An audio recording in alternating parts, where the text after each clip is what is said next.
Nós vamos dar prosseguimento à nossa série de mensagens Alcançando Maturidade para Viver. Mudou a arte, mas a série continua sendo a mesma. E o tema de hoje é aquele que você está vendo ali: crescendo sem retroceder.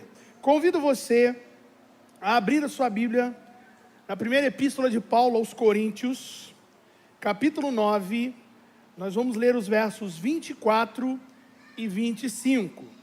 Mas você em casa, com toda a calma, com toda a tranquilidade, vai ler 1 Samuel 17, que é onde vai estar o plano de fundo que nós vamos conversar aqui nessa noite.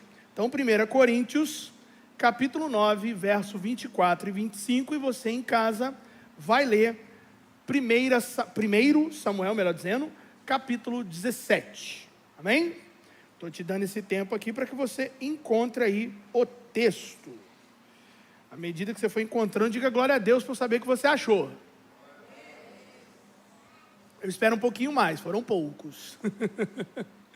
1 Coríntios 9, 24, 25. Diz assim a palavra do Senhor: Vocês não sabem que dentre todos os que correm no estádio, apenas um ganha o prêmio? Corram de tal modo que alcancem o prêmio. Todos os que competem nos jogos se submetem a um treinamento rigoroso para obter uma coroa que logo perece. Mas nós o fazemos para ganhar uma coroa que dura para sempre. Curva sua cabeça, feche seus olhos, oremos uma vez mais. Paizinho querido, toda a honra, toda a glória e todo o louvor nós entregamos ao Teu nome. Obrigado, Paizinho, pela Tua graça derramada sobre nós. Obrigado pela Tua misericórdia, que é a causa de não sermos consumidos. E obrigado, Senhor, por estarmos reunidos essa noite em família. E obrigado, Senhor, porque nesse momento seremos alvos uma vez mais da Tua palavra. Palavra viva e eficaz, que nos transforma, que nos vivifica. Então, Paizinho, fica à vontade em nosso meio. Fala, faz e se move como bem entenderes. Mostra-nos, ó Pai, o caminho de crescer sem retroceder, para que alcancemos, ó Pai, a maturidade necessária para viver. Quanto a mim, Senhor, eu me diminuo, eu me silencio, para que a Tua voz, ó Pai, seja engrandecida através de minha garganta e lábios. Fala, Senhor, a nós nessa noite. Cativos estão a Ti nossos corações e mentes. Oramos em Jesus. Amém e amém. Bom, começo com uma pergunta simples. Por que o passado nos fascina tanto e o futuro nos amedronta? Por que será que o passado nos fascina e o futuro nos amedronta? Talvez você esteja pensando aí: simples, pastor, porque o futuro é desconhecido. Ok? É uma resposta válida. Mas isso por si só não é justificativa para olharmos mais para o passado do que para o futuro. Porque quando a gente olha para o passado, a gente olha com saudosismo, né? Ah, na minha época, no meu tempo, estou falando igual a Josi, né, gente? Mas, enfim, nos tempos antigos, e antigamente era assim, e tal. A gente fala como se quisesse que aquele tempo voltasse. Só que, Eclesiastes 7, o sábio Salomão vai dizer assim: não diga que os tempos passados foram melhores, porque não é sábio fazer tal declaração. Então, parafraseando o que Salomão está afirmando em Eclesiastes 7, é como se dissesse assim: olha, para de ficar olhando para o passado com tanto saudosismo. Sabe por quê? Isso é coisa de tolo. Só os tolos olham para o passado e nossa, mas como era melhor. Não era, gente. A internet veloz que você tem hoje não tinha no passado. O telefone que está aí, ó, no seu colo, você não tinha no passado. Ok, muitas facilidades hoje, muitas vantagens hoje, Nós precisamos olhar para o passado, sim, em honra. Precisamos olhar para o passado e reter do passado aquilo que for bom, mas não ficar fascinado pelo passado. Sabe por quê? Não há nada de novo no passado. Não existem coisas novas no passado. Talvez o que você vai descobrir do passado é uma informação que até então você não tinha. Mas não há nada de novo. Nós precisamos olhar para frente. E olhar para frente significa crescer. E é esse o tema da nossa conversa hoje: crescer sem retroceder. Em outras palavras, crescer sem olhar para trás, no sentido de sentir saudades, esse saudosismo exacerbado de olhar e dizer: ah, mas era melhor. Não era. O novo, o que é melhor para nós está adiante, está no que crescemos, não no que ficou para trás. E até mesmo para dar uma bela ilustrada no que eu quero falar com você, no que nós estamos falando. Você conhece esse jogo aqui? Que jogo é esse aqui, gente? É o famoso... Não é da sua época não, né, Lu? Pega a vareta. Alguma vez, tudo bem que aqui tem muito pouca, né? Tem vezes que compra 3, 4 junto e tudo mais, né? E aí, beleza. Você lembra como é que joga o pega a vareta? Põe esse aqui, né? Põe a mão, solta, se faz aquela bagunça e o objetivo é o quê? Pegar a vareta. Só que tem um detalhe. O objetivo da vareta, do pega a vareta, não é... Tudo bem, você pode brincar dessa forma também, fica à vontade, tá? O máximo de varetas possível. É assim que é o pega a vareta? Não. A regra do pega a vareta é você pegar essa vareta. A vareta de cor diferente. Então o que eu aprendo com o pega a vareta? Nessa introdução. Nem sempre quem recolhe mais vence. O detalhe está no alvo. O detalhe está no alvo. Não interessa, eu posso ter pegado só essa. Se eu peguei só essa, venci. Quando nós olhamos para o passado, quando nós falamos de crescer sem retroceder, olhamos futuro, né, melhor dizendo, falando do futuro, quando nós falamos de crescer sem retroceder, é no mesmo sentido. Aonde está o nosso alvo? Qual é o nosso verdadeiro alvo?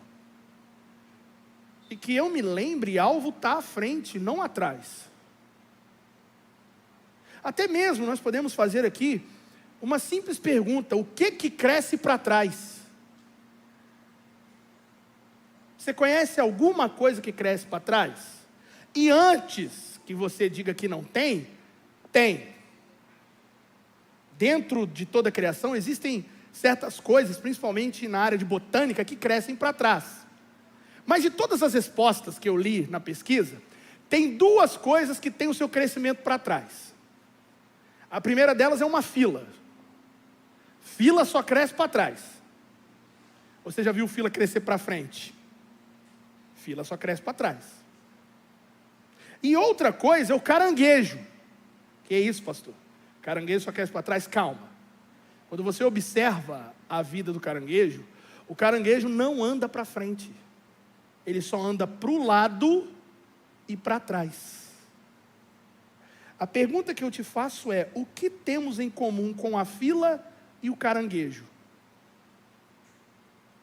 Nada. Ou pelo menos não deveríamos. Você não foi feito para ficar andando de um lado para o outro e para trás. Você foi feito para avançar, para crescer. E tanto é que quando nós pegamos a palavra nos chama a crescer, a amadurecer, a avançar. Falamos de amadurecimento na palavra de semana passada. Não é simplesmente olhar para trás e crescer a nossa saudade, crescer, não, é avançar para frente ao objetivo que o Senhor tem para nós. E é isso aqui que precisa ser gravado em nosso coração. Retroceder não é caminho, é perda de tempo para quem quer crescer. Tudo bem, você dar um passo atrás para respirar, um passo atrás para tomar impulso, ok, é válido. Mas não queira crescer olhando para trás. Não queira crescer retrocedendo. O texto que nós escolhemos, de Coríntios, apóstolo Paulo, mais uma vez aqui no capítulo 9, ele está justificando o seu ministério e os seus esforços. É nesse capítulo que você vai encontrar aquela famosa frase, né? Fiz-me de para, né? Fiz-me de fraco para os fracos, de louco para os loucos, ok? Então o apóstolo Paulo está aqui tentando justificar o seu ministério. Lembre-se que a igreja de Corinto deu muito problema para Paulo. As duas epístolas que o apóstolo Paulo escreve para a igreja de Corinto são epístolas disciplinares, epístolas que visavam ensinar a igreja. E por que o apóstolo Paulo queria fazer isso? Para que a igreja crescesse. Então Paulo está justificando, olha, eu posso falar, porque eu não simplesmente fui chamado, eu estou evitando esforços. Eu quero que vocês cresçam porque eu também cresci. E apóstolo Paulo vai narrando a sua história. No verso que escolhemos, apóstolo Paulo ele faz um paralelo, muito provavelmente com as Olimpíadas. Só que as Olimpíadas da época não eram como nós conhecemos hoje. As Olimpíadas da época tinham algumas provas. E o que eu acho mais legal, pode pesquisar isso aí que você vai ver. Todos os competidores, vamos pensar aqui numa corrida, ok? Para ficar mais fácil. Está falando de correr no estádio, então fica mais fácil. Corriam nus. Os atletas daquela época que se dispunham a uma prova, eles corriam nus. Sabe por quê? Para que nada os atrapalhasse e eles mostrando que a vitória deles era legítima. É esse paralelo que o apóstolo Paulo está fazendo aqui, ó. Pega aí o texto, eu sei que você deixou a sua Bíblia aí, ó. Vocês não sabem que dentre todos que correm no estádio, apenas um ganha o prêmio. Corram de tal modo que alcancem o prêmio. Aí ele está dizendo, todos competem nos jogos, se submetem a um treinamento rigoroso, para obter uma coroa que logo perece. Mas nós fazemos para ganhar uma coroa que dura para sempre. O que o apóstolo Paulo está falando assim, olha, eles se preparam para um dia de prova. Eles se preparam para vencer aquela prova. E essa coroa aqui é aquela coroa, é o chamado laurel, né? Coroa de louro, que era colocado na cabeça dos campeões. E, gente, planta arrancada vai morrer. Então, tipo assim, no dia, vamos pensar para hoje, né? Na foto lá do pódio, lindo. No outro dia, aquela folha já estava murcha, já estava seca. E a vitória dele não serviu para nada. Nós estamos correndo, nós estamos avançando, nós estamos crescendo, nós estamos buscando maturidade para viver, não para ganhar uma coroa que amanhã vai passar, mas sim a fim de ganhar uma coroa que dura para sempre. Aí a pergunta que eu te faço, já que eu citei da nudez dos atletas, será que não vale a pena ficarmos nus do mundo para ganhar essa coroa? Abdicar de nós mesmos para crescer, para avançar? O ponto em comum no paralelo que o apóstolo Paulo faz e com o crescimento, com a maturidade que estamos buscando, é apenas um: retroceder não é uma opção. Retroceder não é uma opção. Guarde bem isso aqui, família. Nós não fomos chamados para frutificar. Nós fomos chamados para crescer. E crescer de forma saudável. Fomos chamados para ser saudáveis. E tudo que é saudável, cresce, se desenvolve, amadurece e, por fim, dá fruto. não queira dar fruto sem antes crescer e amadurecer. Talvez você hoje, olhando para a sua vida, você possa estar perguntando, como às vezes eu me pergunto, onde estão os meus frutos? Quais são os frutos que eu tenho produzido para o Senhor? O que o Senhor tem produzido para a glória dEle através da minha vida? Talvez eu estou muito preocupado com o fruto, ao invés de me preocupar em estar saudável, de me preocupar em crescer. Talvez eu esteja preocupado com o passado, não com o futuro. Nós não precisamos ter medo do futuro, sabe por quê?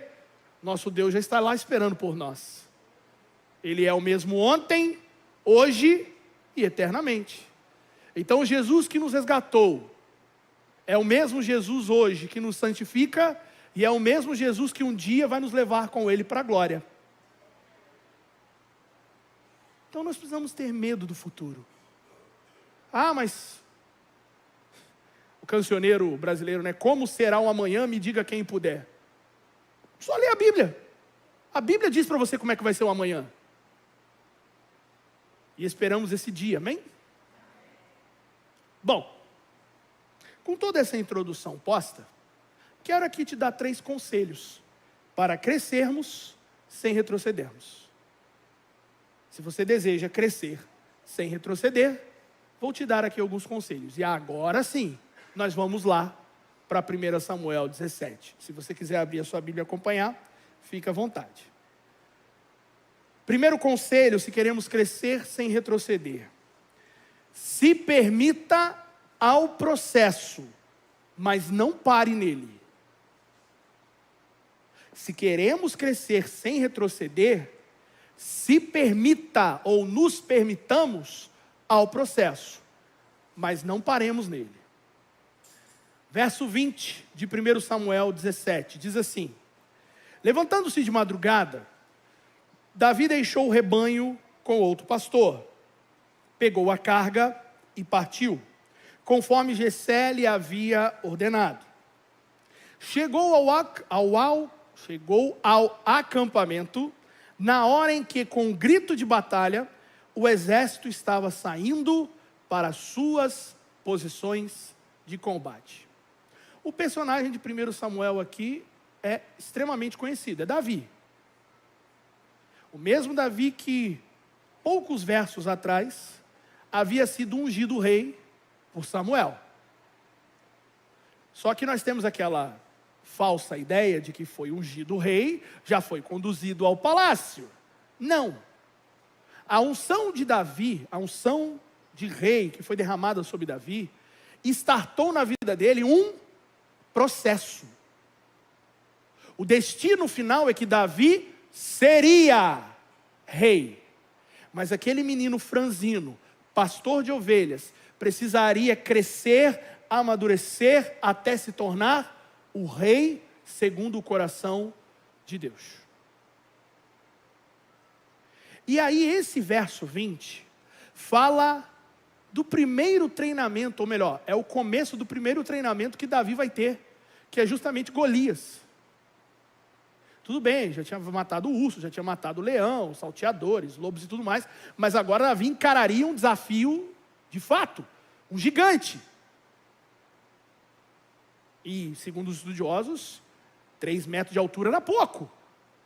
E nós estamos falando aí de um menino de seus aproximadamente 1,60. Então olha a diferença, era quase 2 Davis, 3 Davis.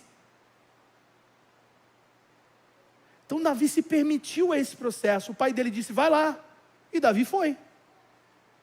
Leva isso para o seu irmão. E olha como Deus é preciso, né?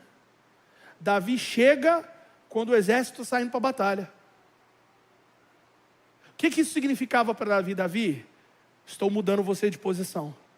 Você era um pastor. A partir de agora, você vai se tornar um guerreiro. Nós precisamos entender que o processo é necessário. O processo é necessário. Mas ele, em si só, não é o nosso destino. Pegou isso aqui, Pé? O processo é necessário, mas ele, por si só, não é o nosso destino. O processo, ele aponta o nosso destino. O processo de crescimento, de amadurecimento que nós estamos tendo, está apontando o nosso destino. Está apontando ao nosso futuro. E é o que nos afirma Filipenses 1,6. Estou convencido, apóstolo Paulo dizendo mais uma vez, né? Estou convencido de que aquele que começou a boa obra em vocês, vai completá-la até o dia de Cristo. Então vamos lá. O processo de hoje é importante? Sim, mas não é o nosso destino final. A palavra do Senhor nos afirma, Ele vai completar. Ok? Ele iniciou. O processo está se desenrolando, se desenvolvendo, mas ainda não é o nosso destino. Nós estamos a caminho de.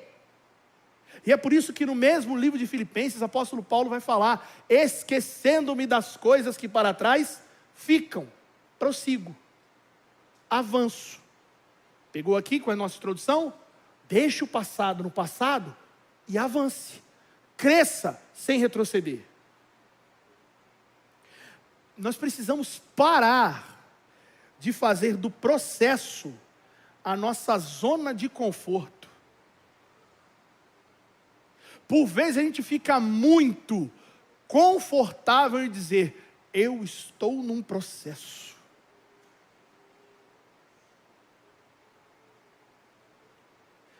A gente precisa parar de dizer, nossa, não, Deus está pesando a mão, eu estou no processo. Está acontecendo isso, estou no processo. Até quando a gente vai ficar no processo? Isso aqui é até mesmo uma ilustração, né? Estudamos o ano inteiro para as provas finais. Aí, o que acontece chegando à prova final se a gente não atinge a nota necessária? Precisamos refazer a prova. E se a gente não consegue, talvez a gente jogue um ano inteiro para fora. Ou joga um ano inteiro fora, é isso que eu quis dizer. Agora olhemos isso diante dos processos que o Senhor starta em nossas vidas. Ele starta o processo, ensina, envia a prova. Se estamos aprovados, passamos ao próximo nível. E se nós não estamos aprovados, volta à prova. E não conseguimos, volta à prova. E se não conseguimos, volta à prova.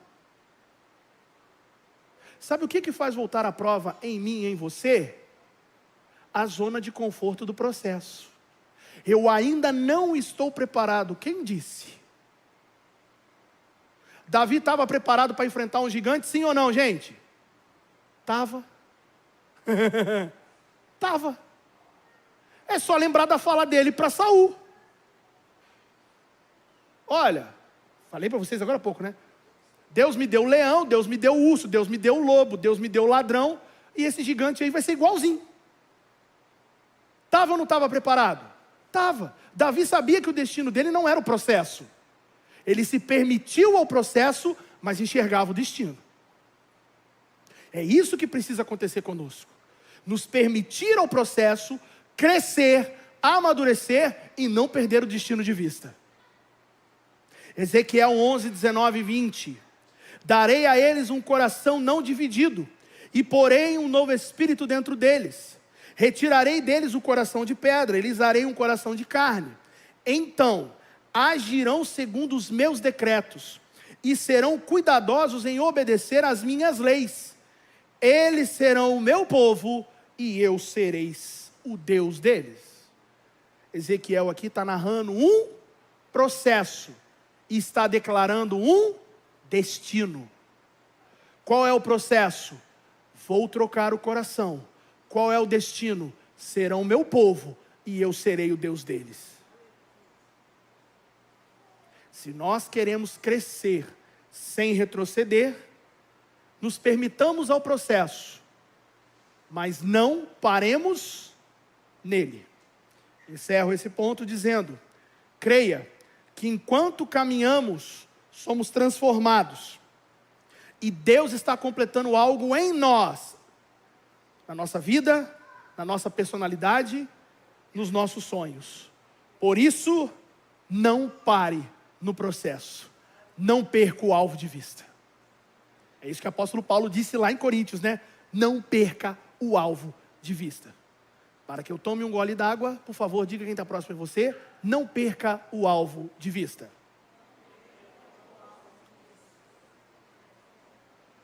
Vocês foram muito rápidos, nem deu para engolir. Segundo conselho, se queremos crescer sem retroceder, abra mão do que não é necessário. Se queremos crescer sem retroceder, abramos mão do que não é necessário. Verso 38 ao verso 40 do mesmo Samuel 17.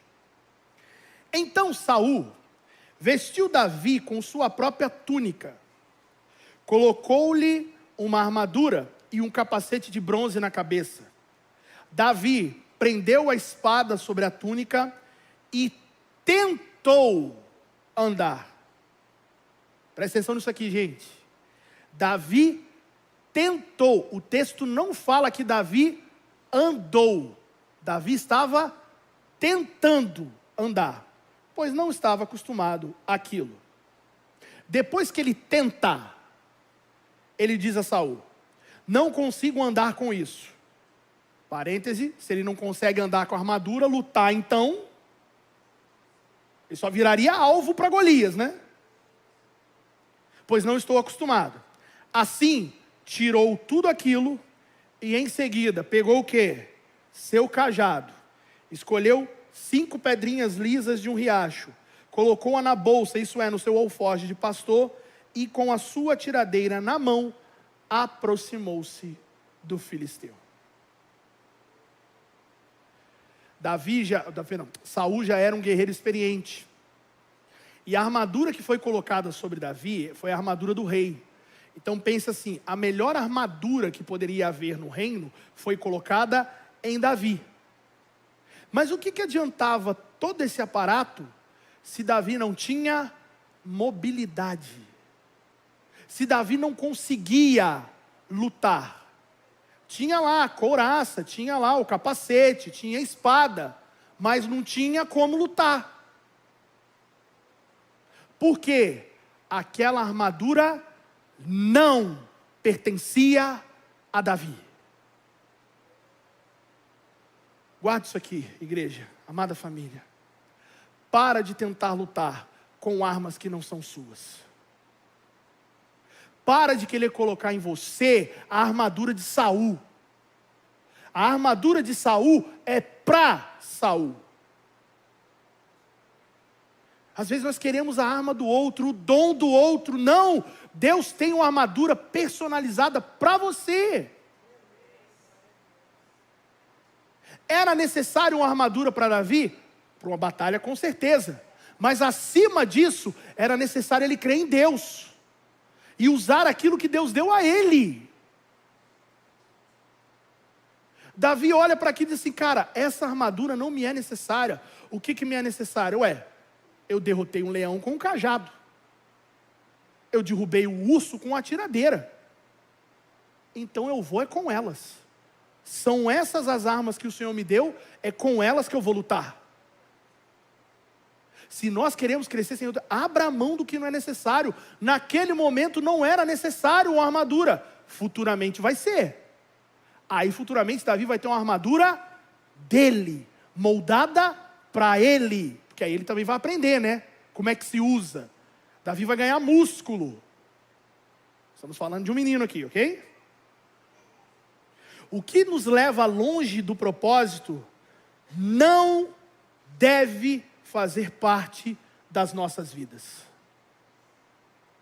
O que nos leva para longe do propósito não deve fazer parte das nossas vidas. Olha a advertência de 1 Tessalonicenses 5:22.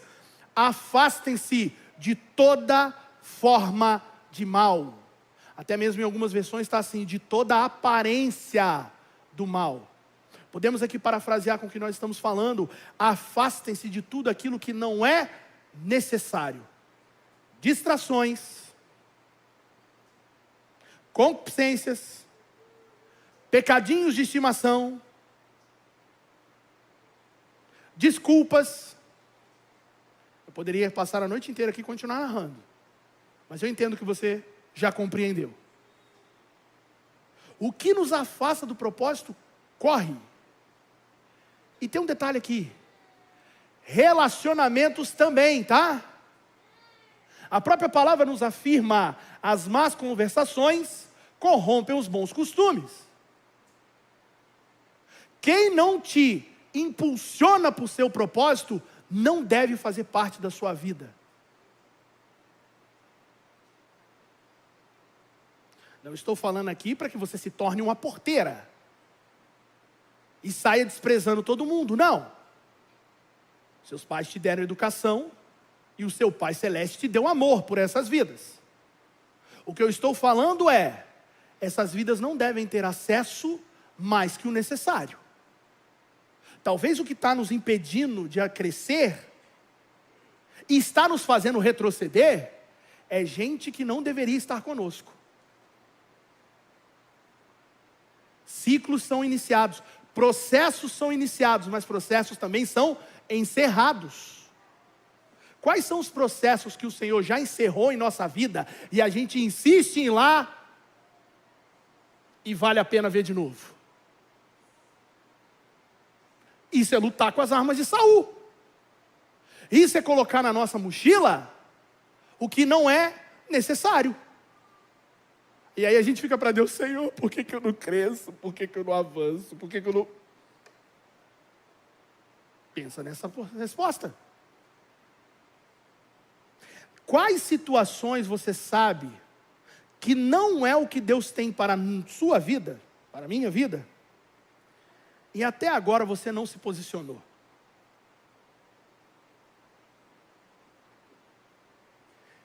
Vou citar para você agora um trecho do livro Revolução Moral, de Chris e Jason Vallotton. Não há circunstâncias que ele não possa mudar. Nada feito a você que ele não possa superar. E nenhum erro tão grave, ou pecado tão grande, do qual ele não possa te restaurar completamente. Então hoje você está enxergando o que precisa ser deixado para trás? Em nome de Jesus, eu não vou gritar, apesar que eu quero. Deixa. Abandona. Abre mão. É melhor você ir para a batalha com aquilo que Deus te deu, do que com peso na sua vida que só vai te matar. Não era isso que a armadura de Saul faria com Davi?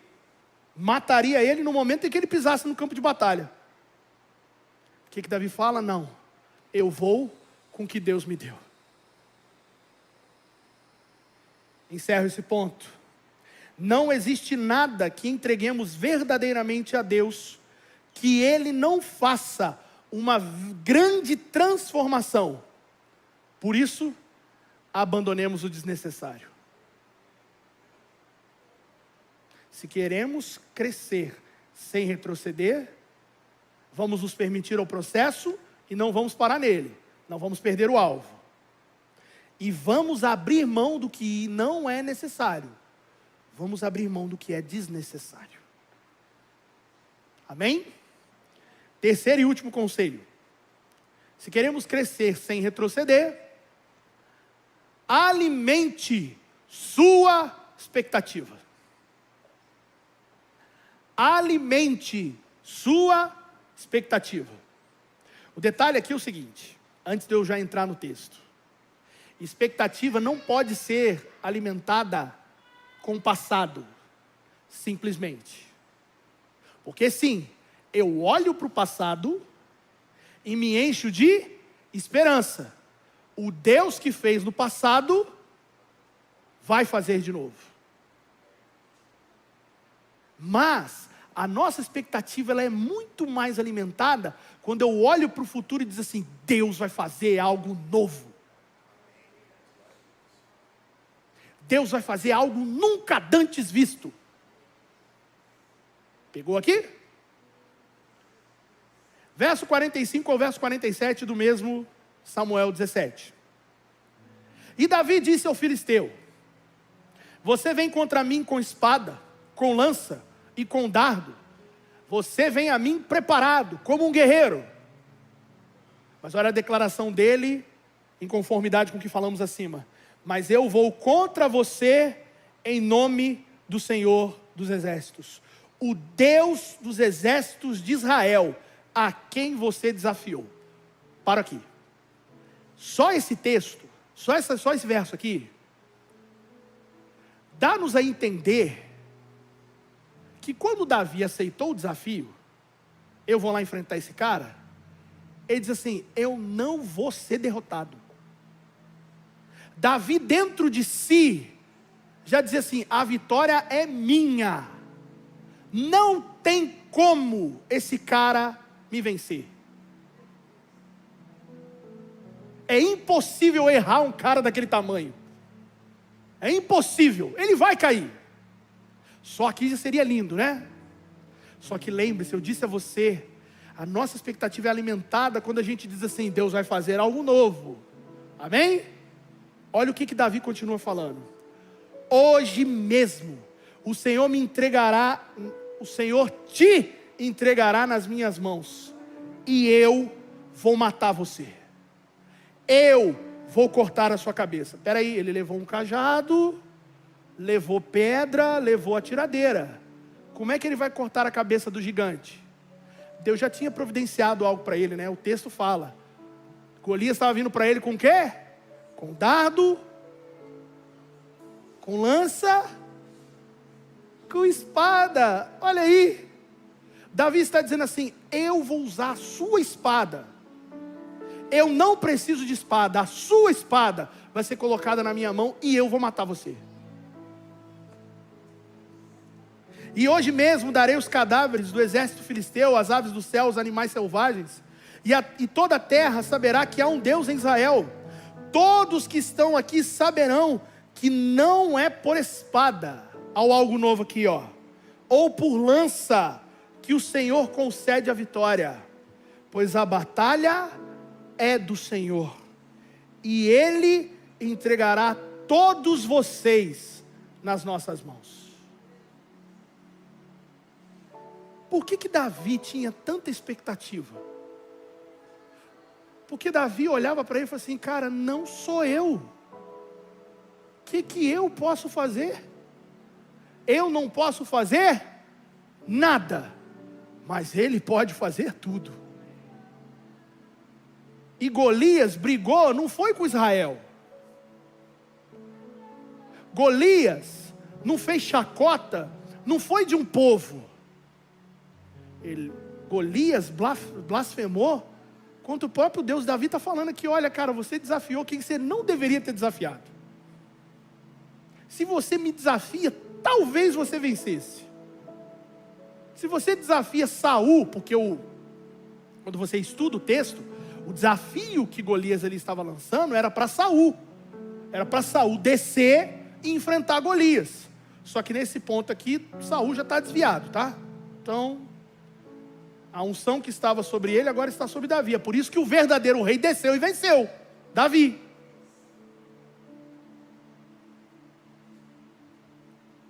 Davi não confiava em si, Davi confiava no Senhor. As ações de Davi, eu falei isso semana passada e vou tornar a repetir aqui de uma outra forma.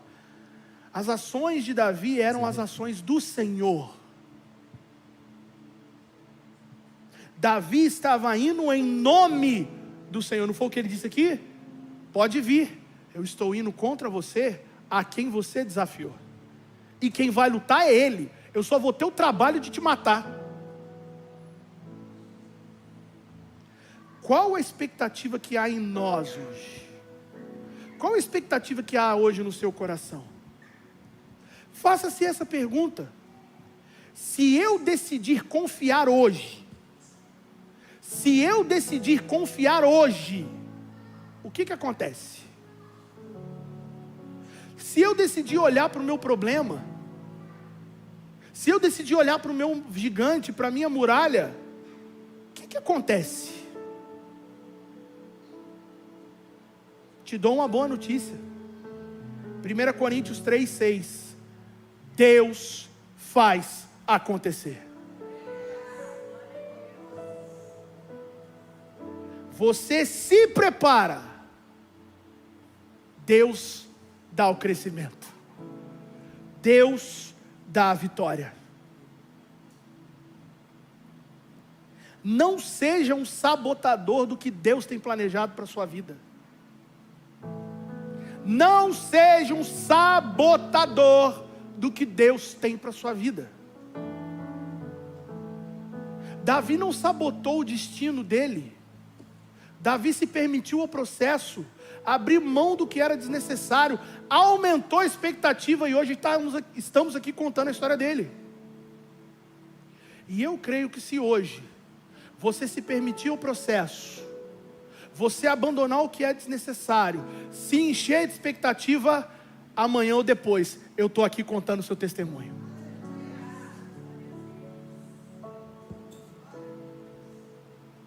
A escritora brasileira Marta Medeiros diz o seguinte em uma das suas obras: crescer custa, demora, provoca dor, mas compensa. É uma vitória secreta, sem testemunhas. E sabe quem é o adversário vencido? Você mesmo. Sabe o que Davi venceu naquele dia? Não foi Golias, foi ele mesmo. Davi não olhou com medo do que estava diante dele. Davi olhou para dentro de si e se venceu. Naquele dia, morreu o menino Davi e nasceu o guerreiro Davi. O homem segundo o coração de Deus, Davi. Todos os processos que vivemos em nossas vidas, em fé, nos conduziram e nos conduzirão a algo extraordinário. Por isso, ponha as suas expectativas no mais alto que você conseguir. Enquanto você vai se levantando, diga isso aqui até o próximo. Você põe as suas expectativas no mais alto que você conseguir. E se ponha de pé, por favor.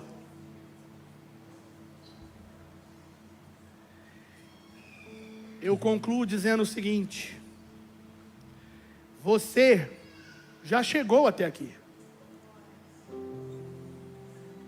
Daqui você não pode voltar. Daqui não tem como voltar. Lembre-se da mulher de Ló. Alguém aqui quer virar estátua de sal? E daqui para frente, como será? Cresceremos sem retroceder? Estejamos preparados para onde Deus deseja nos levar. Tome posse do verso 24 de Salmo 31. Sejam fortes e corajosos, todos vocês que esperam no Senhor. Cresçamos sem retroceder.